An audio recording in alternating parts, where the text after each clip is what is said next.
The Boston Massacre is one of the most conflicted topics discussed in American history. The question of who is at fault is something only those who were there could answer, and even they may have trouble answering. With the Boston Massacre not only came detrimental conflict and corruption, but long-lasting implications that impacted our lives through the American Revolution.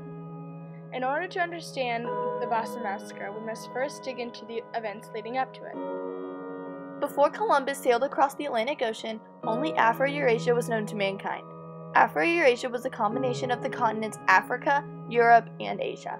It is also now referred to as the Old World.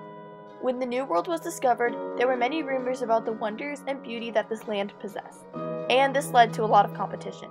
This time is now known as the Age of Exploration, which was a period in the early 15th century where different European powers were all in competition to explore and colonize the New World.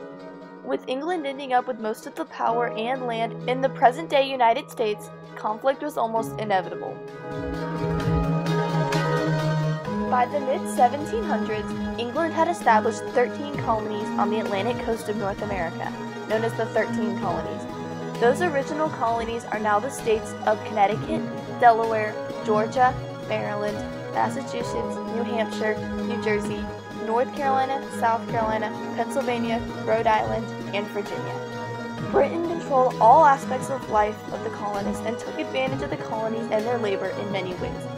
Taxes was one of the main ways that the British paid off their debt. Unfortunately for them, this only made the colonists' perspective of them worse. The tension between the colonists and the English government was only rising.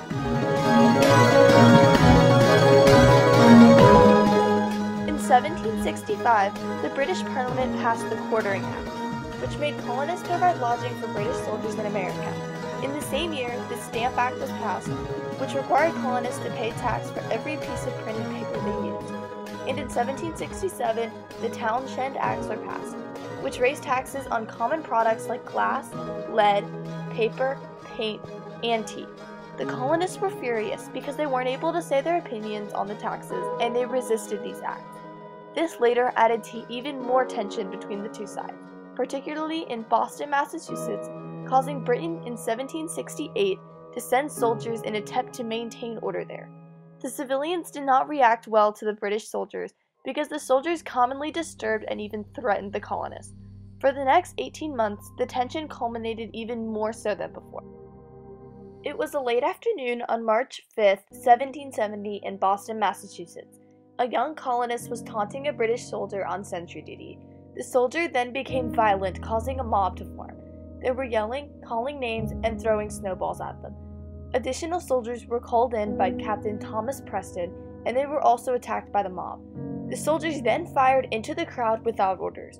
They ended up killing 3 people on the spot.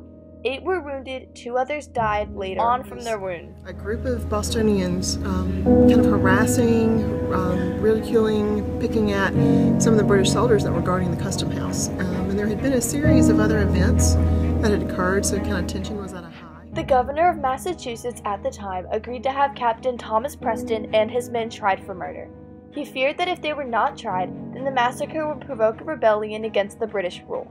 The trial lasted 5 days, and 8 soldiers faced the trial for the murder of 5 colonists. Preston was defended by Josiah Quincy and the future President of the United States, John Adams. Many of the witnesses told accounts of how the soldiers were wrong to shoot, but others told accounts of how the soldiers were provoked. As a result, John Adams successfully defended Preston, and he was acquitted. 6 of the 8 soldiers were acquitted, and the other 2 were found guilty of a lesser charge of manslaughter. Soldiers were actually tried. They were actually, most of them were actually acquitted by a colonial jury who was actually, the soldiers were represented by future President John Adams, and he was very interested in making sure that the soldiers received a fair trial.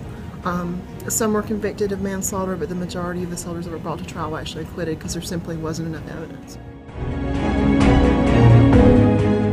There were 5 victims of the Boston Massacre.